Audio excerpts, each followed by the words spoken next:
Good evening and welcome to Gibson's Bookstore Remote. I am Elizabeth from Gibson's Bookstore and I am joined this evening by two New England authors. We are here tonight to discuss Landslide, which is the new novel out from Susan Conley, who is from Maine. She is also the author of Elsey Come Home, but tonight we are here to celebrate Landslide. She is joined in conversation by fellow Maine author Kerri Arsenault, whose book is Milltown: Reckoning with What Remains. These books are both available from Gibson's Bookstore. We offer shipping, in-store browsing, or curbside pickup, and we are happy to offer both of those to our customers. Ladies, thank you so much for joining us this evening.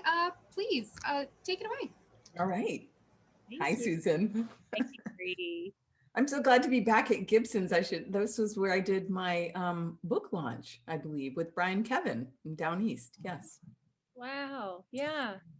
Good to How be- did you choose Gibson's? Was it a sort of a It was a quick Brian said, "Oh my God, I need an article, and I just picked up your book. Can I put it in?" I said, "Okay, only if you do an event for me." And me, him, and Elizabeth organized it in like a half a day. Anyway, this is about you. So I'm yes, we're both from Maine. This is exciting.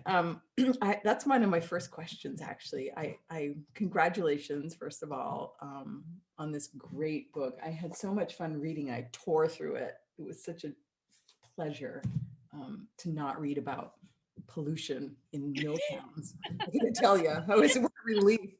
Um, so we met briefly, was it 2 or 3 years ago? It was my first at your family home, I guess, in Phippsburg. Yeah, Right? I think that was I want to say that was 2 summers ago. I hope it wasn't 3. I think it was 2. So yeah, it felt like a million years ago. But and that house and that landscape is pretty unforgettable. I have I have fantasies about it, and my husband and I couldn't stop talking about it.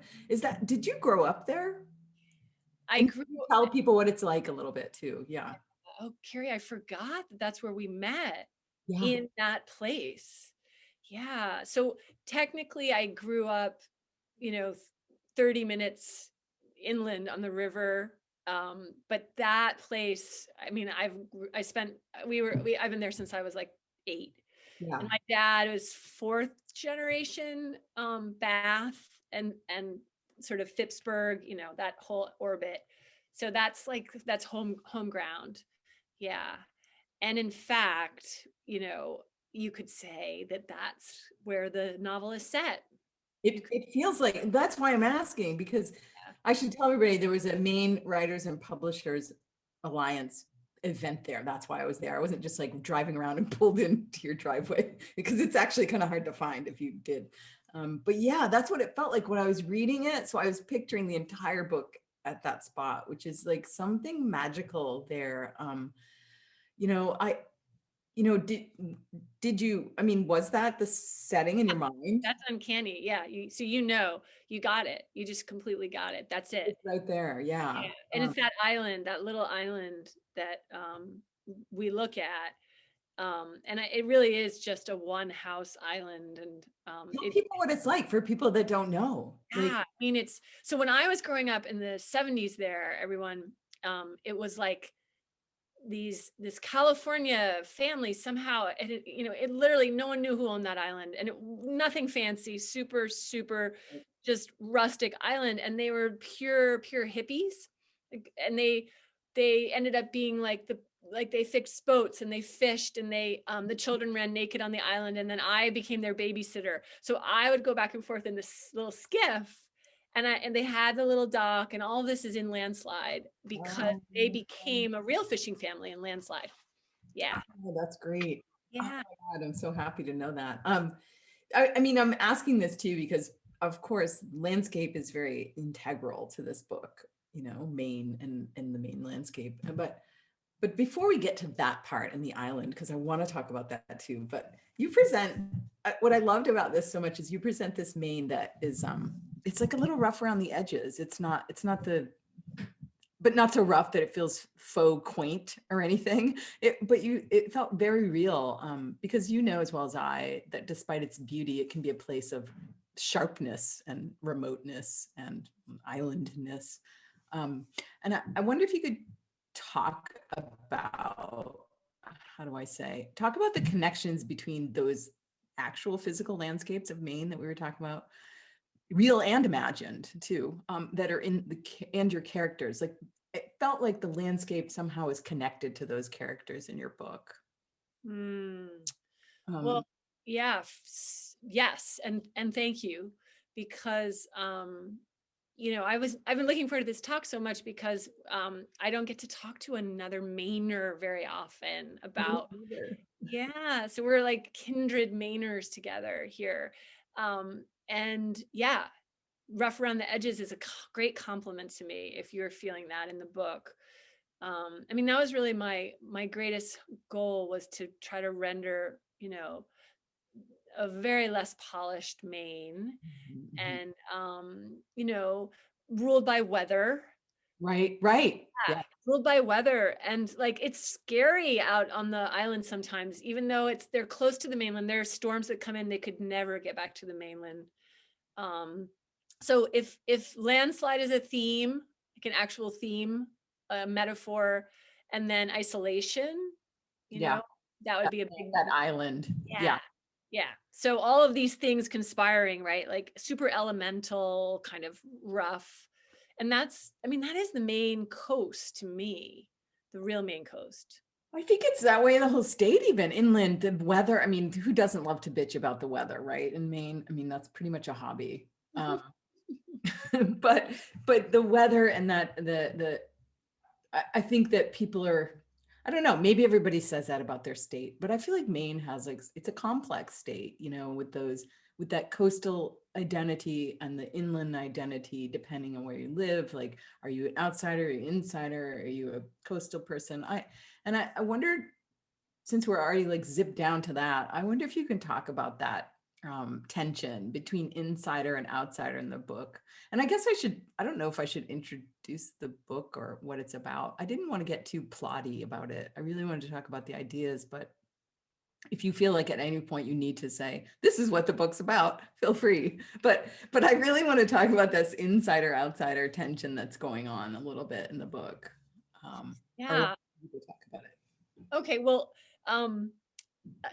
I think we're clear we're on an island in Maine, and this is a mother. She makes small little documentary films, and her husband fishes. He's a commercial fisherman, and he's in a lot of trouble. He's in trouble, and his trouble starts on like page 5. So I don't feel that I'm giving anything away, right? He's in an accident, and there are these 2 teenagers, and they are huge characters in the book too. So they're referred to as the wolves, and they risk kind of running off the rails a little, particularly one of them. So there are these tensions in the novel. So one of the big tensions is insider outsider, like Kerri asked me about. And my dad's 4th generation Maine, but my mother is not from Maine. Oh, okay. So I got to see that play out in real time. And I always watched her kind of like calibrating for Maine, and always figuring out Maine. I mean, she's been here for 55 years. Yeah. But it's not where she's from. And I really wanted to make Jill not actually be from her husband's fishing village. And so even in Maine, there are all these gradations, and this is true for so many places, I think, Kerri, but I feel it more in Maine. Like, if you're not from that village, you're really not from there. Right. And you'll never be in. So there's all these like insider outsider things.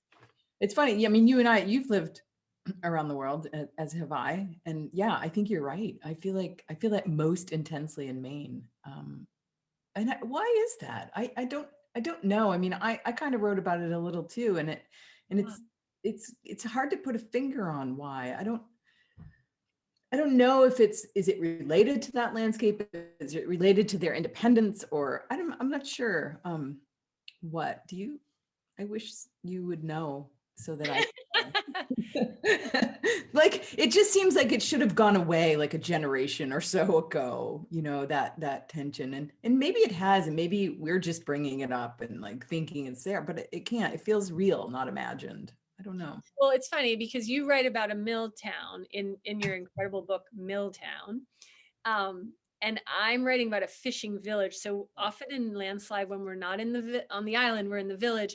And I don't think the real vibrant Maine fishing villages have changed. I think that they're still very insular, and I really wanted to render that. And I also think they're super proud, and they wear their proud well. And there's like this incredible legacy, right, and heritage of fishing that like it permeates the village. And I was really, I was trying to capture all of that, and in large part because, so I have villages near where I grew up that are thriving still or doing fine, and then there are villages that have completely transformed into tourist towns. And it's, I could talk for a long time about why that is, but I want to, yes. but that just really fascinated me in the book. And then like in the book, Kit, who is the fisherman husband, and his wife Jill, they really have to reckon with what it means for them to stay in this place that defines Kit. Like, what'll happen? What happens to someone when they've faced enormous change? Because we don't know if Kit can continue to fish. Yeah, no, that's what I was just going to ask you that, because on page 1, you signal that that's happening, because you say the person you're talking about Sam, the child, the boy, the younger son, younger teenager. You say the person he's in the process of becoming. But I read that to be, it feels like the main characters, everybody's also in the process of becoming. But I thought Maine itself seemed to be in this book in the process of becoming. So you signaled that, and I was like, huh. And as I read it, so I took that and I like applied it to Maine throughout. And I was like, yeah, Maine is caught somewhere between this tradition that you're talking about and change, the process of becoming something else. And I would like you to talk about that, actually, because it's Maine, it's small towns in America, but Maine specifically, and fishing. I mean, we can get into the whole fisherman identity thing too from there, because jobs like that, or a mill worker, those are so tied to their identity. So if the place is changing, what does that mean for their identity? So those are like 12 questions. Just talk about it. I mean, talk about that change, that sort of caught between the tradition and change, and in Maine itself, or in the book, or however you want to, and how that's tied to identity. Yeah. I think change was the catalyst for writing this book. I mean, I'm probably a nostalgic at heart, and I've been accused of being too attached to the past. And I definitely had some fun going on nostalgia trips in this book. So the joy of writing this book was the humor, and the part where Jill gets to sing the Fleetwood Mac songs that she grew up on in the 70s in Maine, because they're being played still, because sometimes Maine's in a time warp. Oh my God.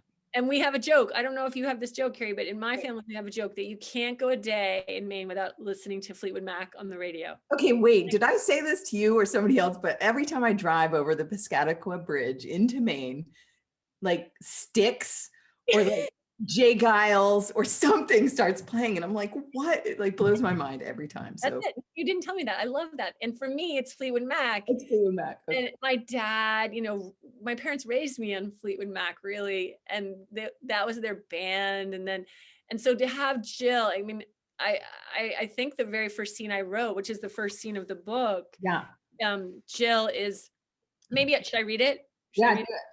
I'll read this very first opening little moment, because this was the first scene I wrote, and it's got all this nostalgia in it. And then, just to overlay your question of change, I'm so struck by this moment that Maine's in. And I think I was like trying to grab onto the past a little in this novel, and kind of at least say, wait, everyone, it used to be like this. So this is the opening paragraph. It's late afternoon at the end of a long October when the Fleetwood Mac song comes on. We're halfway down the peninsula and I tell the wolves I was raised on Stevie Nicks. So could they please let me listen to the whole thing? Because Sam, the younger one, has a bad habit of changing the station. Mom, he says in his deadpan and stares out the cracked windshield. I already knew that about you growing up on Stevie Nicks. And then, yeah, I love that. It's perfect for anybody. I mean, yes, it's perfect. It's interesting you say that about the past because it was on page 73. I actually pulled this out too. You wrote, I meet people who say they had to move to Maine, like the state possessed a physical pull over them.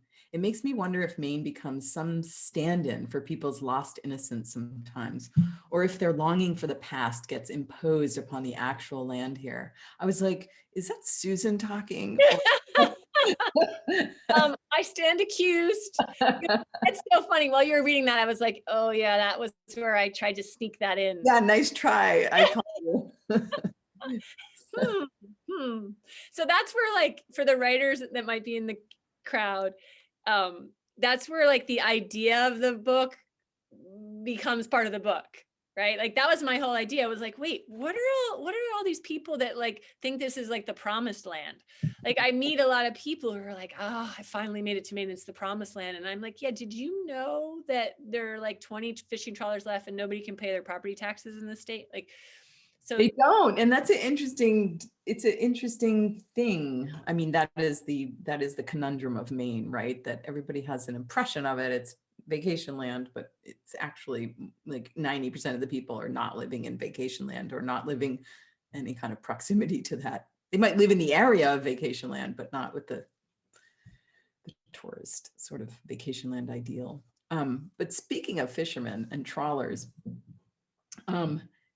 I mean, this really too is a book about a family, like most Mainers, just trying to get by to survive. You know, I feel like it reflects that situation of at least working class people, which I can include fishermen in. They're kind of in this long-term state of ambiguity. You know, so what does it mean to be a Maine fisherman? Especially, and you bring this up a little bit in the book, so I feel fair in asking, particularly in the era of climate crisis. You know, I think you mentioned, let's see, I have a note here on page 71, you write, we weren't worried about, this is in the past again, we weren't worried about rising ocean levels or warming water. There were fish and there was none of the anxiety I have now or shame I'm not doing enough to help stop the warming. With the so few trawlers, is that a good thing or a bad thing? Like, I mean, not to put it black and white, but like, it's part of the conundrum, right? The people who make their living from a resource extraction industry, which fish are in a way, right? Is that we now realize the forests and the fish and the oceans are not limitless. So what about the disappearance of trawlers and how can we balance like them losing their job and their identity with actually, you know, seeing what's going on in our oceans? Does that make sense? Yeah. So what's so interesting about the research I did, because I talked to a great number of fishermen, is that they're all for sustainable fisheries and innovative sort of approaches. And I had no idea how bountiful the Gulf of Maine was and is. I mean, it turns out, so I had written this idea that there were no fish left. It turns out there are actually a lot of fish left. There just aren't cod as we might have thought of them, but now like the haddock have rebounded dramatically. Oh, really? Yeah, wow. Yeah, there's tons and tons of flounder. Like, so I had to toss my whole sort of premise, like there's no fish. It's much more complicated than that now. It's actually that communities in Maine, they can't support the fishery. Lobster took over, like the lobster sort of reigns. Lobster is king here. In fact, I think I have a line in the book where one of the men says lobster is king here. Yeah. And the bigger fishing boats all left. Now, that's not to say that there wasn't like extreme overfishing, because there was. But then there's been incredibly nimble response. So I've learned so much about like a balance.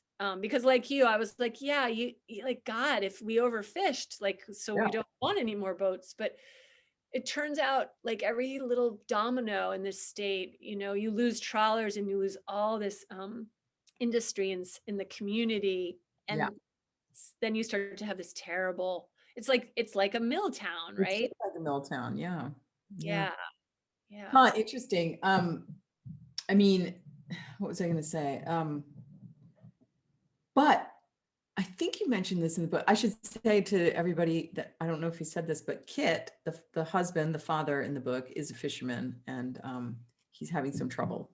Let's just say he's having a little trouble. So, but did I read this or did I dream it? That some of the issues too are that people from the outside again are getting licenses, or there's like not enough licenses, or what's that all about? Can you explain that? Yeah. So that was a great example of how do we make something that's terribly dry, possibly interesting in fiction, right? How could I take this whole issue of like permits and sectors? It's interesting. So I'm glad you were kind of like interested in it. I am. I condensed the heck out of it. So yeah, you can buy up all the permits you want from out of state if you have the money. It's all about money, right? So there's this huge thing happening now here where the bigger conglomerate kind of fishing corporations out of Gloucester and other places are coming to Maine and buying up permits, and the permits are gold. And the permits have certain amounts of quota on them. So each permit has like a certain, and so you want the permits with the bigger quota, obviously. And it's complicated, but it's actually not. It's kind of exactly what you think. Like the fishermen in Maine want to keep it local, keep it owner operated. And Kit's one of those guys. And so I use him to really obviously just really look at the fishing industry. And it's really unclear what'll happen to Kit, honestly. Yeah, I know that is. And that's part of that state of ambiguity I was talking about, that I think a lot of working class people, especially in Maine, in places that are more isolated, you know, not access to sort of nearby, like I'm in rural Connecticut, but New York City is an hour and a half away, you know, so I can go somewhere else to get a job, or Hartford or whatever. But yeah, I think that's a conundrum in Maine. It's tough. It also reflects that sort of tough landscape that we talked about at first. I wish I had asked my husband, he's not on here now, but he worked in the Coast Guard and in Maine, and he used to deal with the fishermen. I wish I had asked him some questions, but I did not. So we'll save that for our next conversation, which we will be having. Let's see, I'm just going to check. I just saw a bunch of questions and I want to make sure that. Oh, cool. Just want to make sure I didn't miss anybody. They disappeared for some reason. I don't know where they went. That's okay. Are they in the chat? Yeah. Oh, I think I'll get to them in a minute. Okay, forget it. Sorry. I don't know. Yeah, I wouldn't be able to look at the chat and talk, Gary. I'm impressed. Yeah, that's why I'm like, why am I doing that? I saw these things pop up. I'm like, so let's get to what I really want to get to is Jillian. So I read somewhere that you said, or maybe it's even on the book, I don't even know, on the back, but you said this is a book about the interior lives of teen boys. But I saw it as the interior life of a mother with teen boys. Like this mother, I was like, I want to be such friends with her. Because I mean, the boys are, she's reflected in the boys and they're reflected in her. And what I mean by that is she talks of like Sam, the youngest one, needing to be seen, but I really felt her needing to be seen quite often. I kept actually going through and marking it like scene. And it's interesting because she's the center around which all these men orbit, really, but she still doesn't feel seen by them. And I want to talk about her interior a little bit. Like she's trying, she seems like a mother, she's trying to connect and she feels like she's failing, but it's so interesting because in that trying, she seems to be doing something. And I just wonder if you could talk about her and talk about her interior any way you want to. I mean, I have some other questions too, but like she's a really interesting character. She's also very Maine too. Like that try to connection she's trying to make. It's also she's very she doesn't talk about her feelings as much. She keeps things kind of compressed and down too, reflecting that sort of island per se. You know, she's like a little island. I like that. Maybe I'll just keep talking about her. keep talking in metaphor. I'm realizing like she has a landslide of things happening to her. She is on her heels. I really layered a lot of pressures on her, a lot of stuff on her. And then I wanted to see how she would react. My feeling is that she's a little more in control than she may appear, in the sense of connecting. She's completely reactive to particularly to the teens, to the wolves. But this is the thing about her role as a mother. She's waiting to have her little moments. I think she's pretty good at strategy, in the sense that she uses humor a lot. Yeah, I wanted to ask about that too. Yes. And then she waits for her moments, and like every day is kind of epic in the life of a teenager. I have a couple of the species myself. And you can't take anything too seriously, because the next wave's going to come. So, it's funny.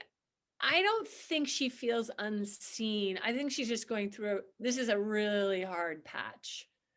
And this is not her time really to be seen. She's had times of being seen and really known. And I think her wolves are actually pretty devoted to her. But like this is a really rough time. Yeah, I sort of agree and I sort of disagree. She definitely is having a rough time. This is a lot to handle. I mean, I don't know why you gave her so many things to deal with. And that idea that she's a documentary filmmaker was no accident either. Talk about being in control. I mean, that's a documentary. Tell me why you chose that career for her.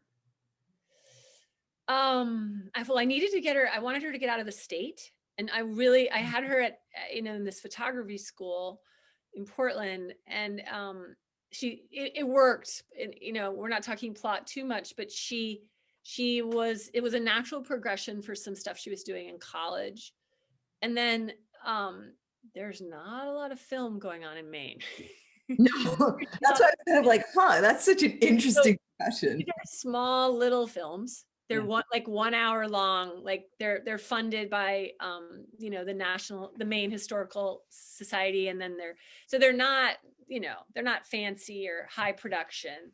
And I think it allowed me, it was an incredible vehicle to say some things I wanted to say about industry in Maine, right? Yeah, art or industry, right? Yeah. I saw her like that little documentary as like she wants to control what's in the frame. Like maybe I'm taking that too far, but maybe you wrote that and you didn't know it. But like all this stuff is happening to her. Like you said, she's reacting. But with the film, like that's something that's not beyond her control. This other stuff is really not within her control, but a film is maybe. I like that a lot. You said about that, my films, she said to herself, or she said out loud in the book on page 62, my films are not nostalgic. They don't hold on to the past. There we are, again, past. They explore the idea of change and whether change has to mean suffering to people. I mean, that was a pretty deep and dark sentence to write. Again, no accident. What do you mean about the whether change has to mean suffering to people? Are you talking about the fisherman, or are you talking about her?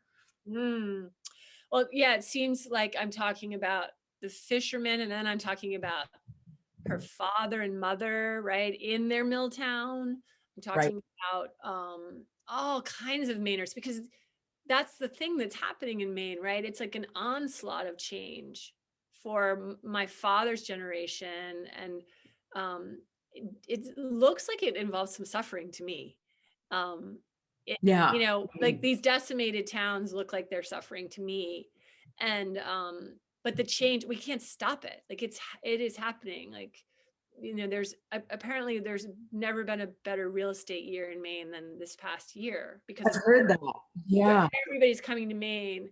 So in a way, like this book, and now I'm starting to see it's going to be like this artifact, like it's going to be like it's like a historical artifact, like Yeah. this Maine. Just before everything changed. Yeah. And I remember I went to this, we were skiing. We were just staying with friends for like 2 nights. I remember this is maybe 2 years ago at Sugarloaf Mountain, which is here in Maine. And I remember there was this potluck dinner and this family came and they just moved to Maine. And they aren't on this call, I'm sure. So they're not at this talk. So, really. Yeah.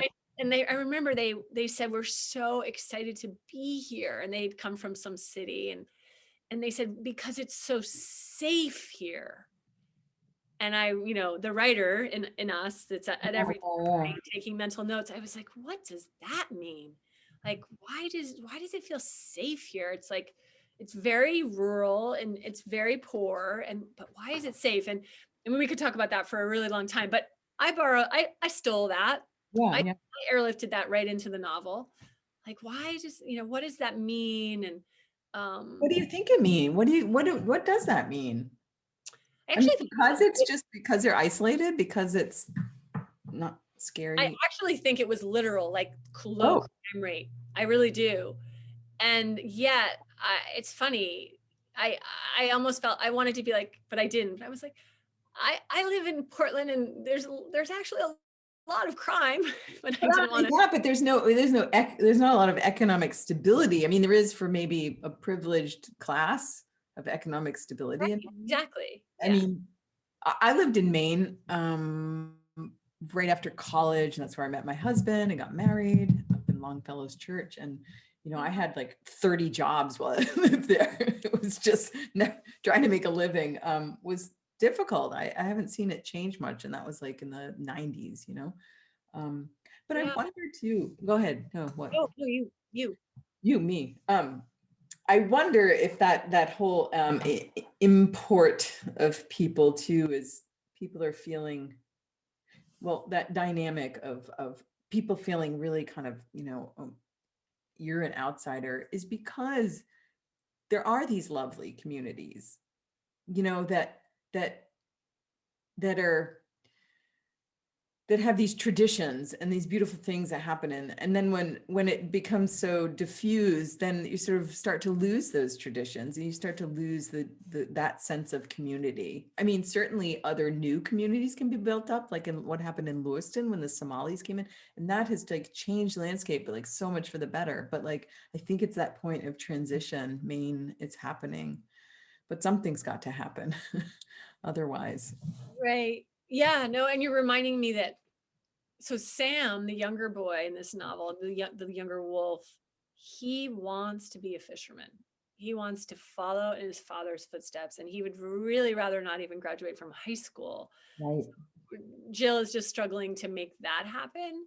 And then Charlie, the older brother, he's going to go clearly be like a mad scientist. He's super engaged in school. So I was really interested in what the answer is for someone like Sam in Maine, who wants to do what his father did. And I grew up with so many boys, mostly boys, I have to say, pretty gendered industry, who wanted to do what their father had done. And they did. Yeah. They did. I mean, I can count many, many of them. And, you know, Jill placates Sam in the novel and says things like, you can be a fisherman, but you are going to graduate from high school at least. Yeah. And I think part of her is just placating him because she doesn't know if there will be any fish to fish. I love knowing the background of these characters, like their interior. All of you that are here, this is good stuff. It's interesting too. Jillian reads her boys through like a diffuser a little bit too.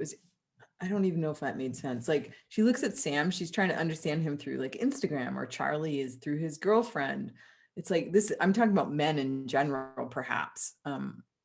of the larger world. And Kit, she sort of reads through the shirt he left behind or something. They're all sort of one remote point away from her.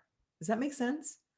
The way to understand modern boys is to like just put a small like those, remember those pieces of paper that was sort of transparent, half transparent Yes. in there, so that they couldn't quite see her and she couldn't quite see them. It's almost like that's how you have to understand boys. I don't know anything about it. I don't have any children, but I wonder if you can talk about that, like how to understand them when they're always putting up, you know, silences or masculinity. You know, I want to talk about silence and their masculinity and what you started to talk about a little bit. Yeah, I mean, I feel like I wanted to explore masculinity a lot in this book, and what is not said by these two boys. I have a dear friend who has girls, and she recently read Landslide, and she wrote me and said, it's just so extraordinarily different. And this is not the case. It's not like I want to make these stereotypes for all girls and boys, but her life is filled with endless conversation. Oh, really? It's a nonstop emotional processing, apparently. Wow. And that it was in such stark contrast to Charlie and Sam.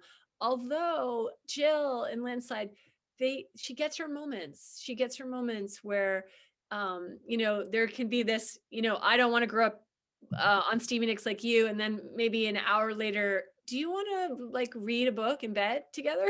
Yeah. You know? So there's this pretty classic push-pull.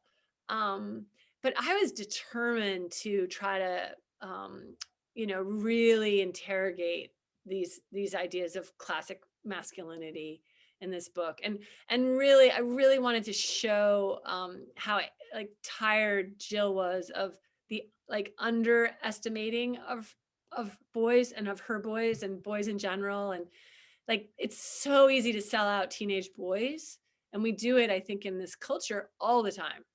You know, so there's a moment where the boys become like menacing, or they're referred to by Marsh as menacing. Oh, right. And it's just because they're boys. And so when it's like, you really do have to know the species, though. I know the species really well. Yeah, they're complicated.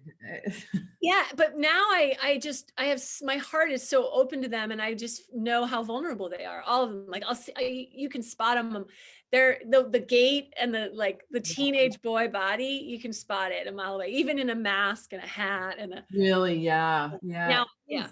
You should write like a little species book. You should like, it's true because they're a little bit, I mean, I have no direct experience except through a friend of mine who also wrote a book, including her teenage son with that awkward phase. But so I only know it through that, but they're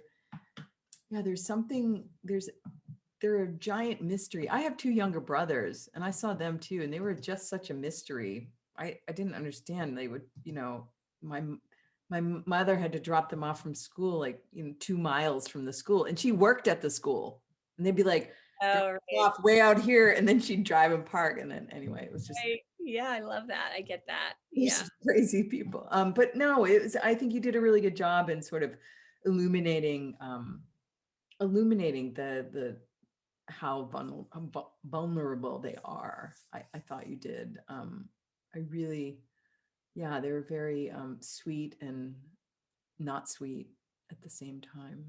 What do they say? What's that line? Thank you. They're complicated. They're complicated. And we don't give them enough credit to be complicated. And we don't often, frankly, in literature. I mean, right. I'm hungry for it. It's probably why I wrote the book. And I was hungry for it, and I wasn't seeing it a lot. Yeah, like what's the last book you read that had a complicated? I mean, like Catcher in the Rye. I mean, what? I can't think of any. Like, right? You know what did?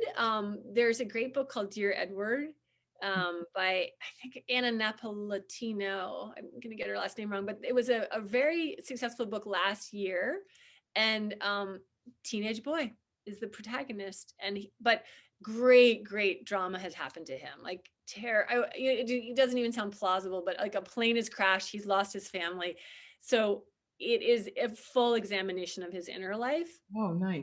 And it was really exciting to read, and it did well. And that was really fun for me to see, because he also has a lot of humor, and you know, if anything, I hope that the hard stuff in Landslide is balanced by humor, because that's how the teenage boys roll in this novel, you know. Oh yeah, it was funny. I mean, I also found Jillian very self-effacing or whatever. She was pretty, I mean, it was very realistic. I mean, there was no like big guffaws and there was no big like horror of, it was all just very like, this is life in Maine with these teen boys. And in fact, there wasn't really even a plot. I don't say that in a bad way. I thought the plot was the emotional like landscape and journey of just watching people try to figure things out.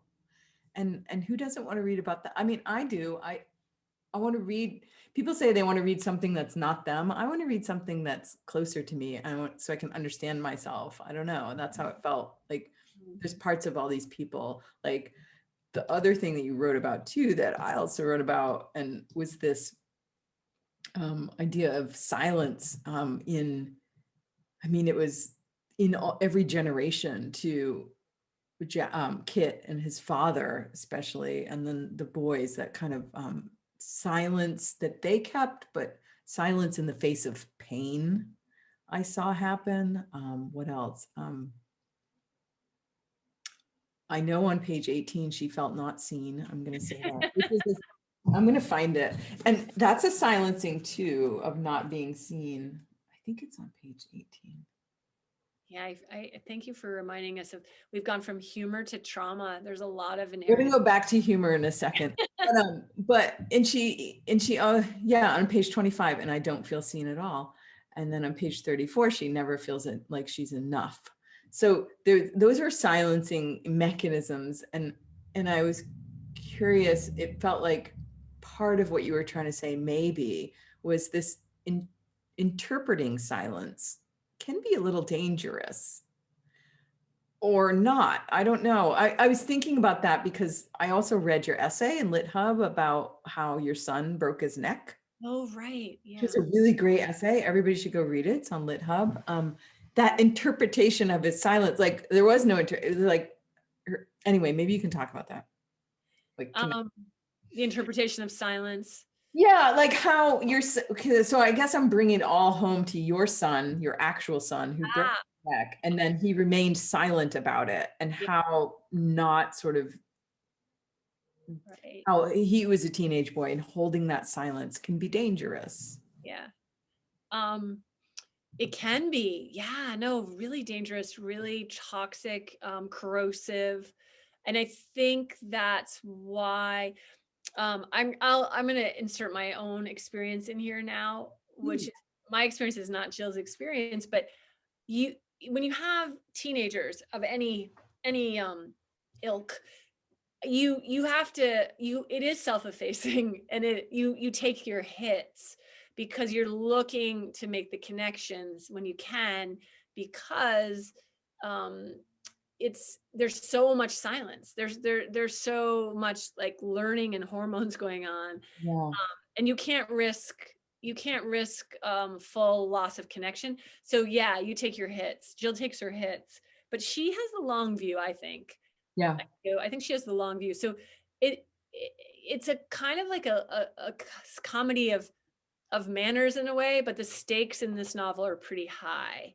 Yeah. Because, it's really because Kit's gone, because he's been injured, and if he were around, I think the boys would be much more tethered, and Sam would feel much more grounded because he looks up to his father so much. Yeah. Yeah. No, I could see that. And humor is one of those, it's not just a mechanism in the book, but it is in Maine in general, right? I mean, I don't know, there's a certain kind of humor you hold in this book that feels very Maine. And I was trying to write down and trying to explain it. I wonder if you can explain to people this particular brand of humor. What, I don't even know what to call. I don't even know if it's funny, but it's like, do you know what I'm saying? I think you do. Yeah. It's like sort of a means of survival somehow. Yeah, that's a good way of saying it. Yeah, like there's a lot of humor in Maine, and there's a lot of hard living. Yeah. So Yeah, I'm saying, I guess somebody asked me that question and I couldn't answer it. So I'm asking you, like, I'm constantly like laughing. I just am. And I'm writing, I wrote about this really serious book and people are like, how can you, how are you using humor? And I was like, I don't know. So that's why I'm asking you the question that was asked of me. And because I feel like it's a very Maine thing too, to be jokey about a lot of things. I don't know. Well, my experience with like the dozens and dozens of teenage boys that have come in and out of my house over the last 20 years, well, they've only been teenagers for, But still, yeah. it's a ongoing running humor sort of narrative. Like it's the whole medium, it's all humor. And so you got to get your comic timing down, and you got to get it's all about the beats, and then it's all about what's not said. Yeah. Um, Yeah. so yeah. And then landslide of I was just seeing actually in the chat that someone asked if the title had any reference to the Fleetwood Mac song Landslide, and it's like yes, landslide of trouble but still humor. So yeah, the landslide Fleetwood Mac song was hugely important to me in this novel, but we writers, when we find a good metaphor, then we like can put it over a lot of stuff. So I use that metaphor a lot. What's that song about? I can't remember exactly. Well, I've been afraid of changing because I built my life around you. So the change, it's all about change. It's about love, but it's about change. So it's particularly apt. And it's also played like every other day in Maine.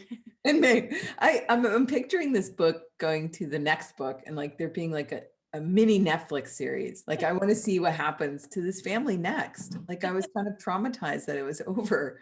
Oh, yeah. It is true that if it had continued, it would have been, I think it would have continued for a long time. Like we were entering, there's a turn at the end. Yeah. Yeah. Where we were going to enter into a whole nother sort of phase. And yeah. So wait, are you reading anything that are you dying to tell us about? Like you yourself? Like me? Yeah, besides Landslide. Besides Landslide. Well, I'm reading things in preparation for my next book. So ooh, do tell. Are you telling? I can't. I'll tell you what I'm reading. I don't know if I want to tell. What if can I tell? Will people take my idea? Yeah, no, don't. If it feels not right to tell yet, don't tell. Yeah. I just read Stuart O'Nan's Last Night at the Lobster. Have you ever read that? Oh no, but I've certainly thought about it. Everybody on this call should read it because it's basically, and you would appreciate it because it's in New England, takes place in New England. It's very New England. It's his last night at the Red Lobster. He's a manager there. Oh. And it's all just, it's so beautifully conveyed about like sort of the decency and the honesty of just the work that he did. And it goes through and it's like this omniscient point of view. And he does all these small things throughout the day. And there's a big snowstorm that night that keeps people from coming into the restaurant. It's so beautiful. So my next book is going to be written just like that, but it's going to be nonfiction. This is a novel. It's so beautiful. It's short. You can read it. It's here somewhere. I don't know, in this pile. What about you? What are you reading? I have like 30 books I'm reading. Yeah, no, me too. Always. So I'm halfway through Homeland Elegies. Oh, I haven't read it yet. Yeah, I'm really loving it. And then I also am reading, because you told me that I wanted to do show and tell. You told me we would. Yes, I said tell me, yes. Oh, yeah. So this Just Us, Claudia Rankine, it's so good, and it moves back and forth from poetry to prose, and it's just so good that you have to do it in little sips. Yeah. Okay. Those are yours. I'm also reading, I don't know how he's pronouncing it. Is it the Lowering Days or the Lowering Day? Gregory Brown's new book. Right. He's also a Maine author. It's coming out. I just reviewed that for the Boston Globe. Oh, cool. I forgot about that book. Yeah. Yeah, has a lot of synchronicity with ours books too. I'm going to do an event with him in late March, I think, which I reviewed the book before we talked about the event. I just want to be clear about that. That book was really beautiful. It takes place in the Penobscot River and involves a paper mill as well. I mean, you can't get away from it. Amazing. Yeah. So that I finished. I don't know what. Yeah. Does anybody have any questions? We can just talk about books, which I would love to do. I'm a book critic. We don't have time. I don't know if anyone has any last question. Somebody wrote, I just watched Ordinary People, and it's definitely about a teenage boy. Oh, that's right. Although the mother figure is portrayed as unforgiving and cold, the dad is warm and loving. Huh. Yeah, she is unforgiving and cold. I forgot about that book. Yeah. Cool. I guess the last thing you could talk about, which I heard the other day, and maybe people haven't heard this, but if you could just talk about this cover, which is great. Yeah.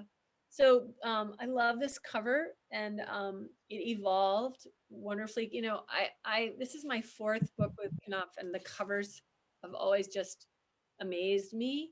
And it's like they've read my mind. The art department is so darn good. And there's this sense of free fall, right? And we don't know where he's going to land. And I mean, we know, but we could be trouble. I love the backwards landslide. And I love this kind of slightly menacing water. And this actually, it turns out, is a boy in France. And the French photographer recently wrote to me and said that he would love a inscribed copy because it's his nephew. And so it was this beautiful story where it turns out he's a beautiful photographer, and he's had covers of many novels, but such a kind thing to reach out. And I have inscribed one for his nephew. This is, his nephew. It's not, a lot of people thought this was my son, but it's his nephew, and it's on its way to him in France. So that's kind of fun. The paperback will be out. I'm seeing, but that'll be a while, I think. Yeah. Probably like a year. Yes. Yeah. A year. Yes. Probably, did you do an audiobook? I didn't do it, but someone else wonderful did it. I had a few good choices good. Of voices. So there's an audiobook now. Yeah. So everybody needs to, obviously I'm so thrilled that you came tonight and to talk about Landslide, but you need also to buy Kerri Arsenault's incredible book, Milltown. They go hand in hand. If you want to know about Maine. Yeah, you could. I'm to write about the inland, and she writes about the outland. It's true. They're like a duo. So and I have loved Milltown, and I've taught it a lot this year in my grad program. So thank you so much for doing this, Kerri. I can't wait to talk. I have more questions, but I'll write them down for our next. We're meeting up again. You're such a wonderful question asker, and you're such an incredible reader, such a thorough reader. I love it. I'm so grateful. My job, basically. It's literally my job. Yeah. Both Landslide. Yes, and buy it from Gibson's. They're a great little small bookstore in New Hampshire, and I did my first event, and here's one of your first events. So, and I'm so grateful to you, Gibson's, and Kate. I'm so grateful. Thank you so much. Oh, there she is. I'm here. We're so glad to have you here joining us and sharing your book with us. Maybe by the time the paperback rolls around, we can actually have in-person events. So I've got my fingers crossed for that. Thank you very much, everybody joining us from home. The book is available from Gibson's Bookstore with curbside pickup or in-store browsing, or we are very happy to ship to you. And that's about it for us tonight. Thank you so much for joining us, everybody. Bye, everyone. Thank you. Susan. See you soon. Bye.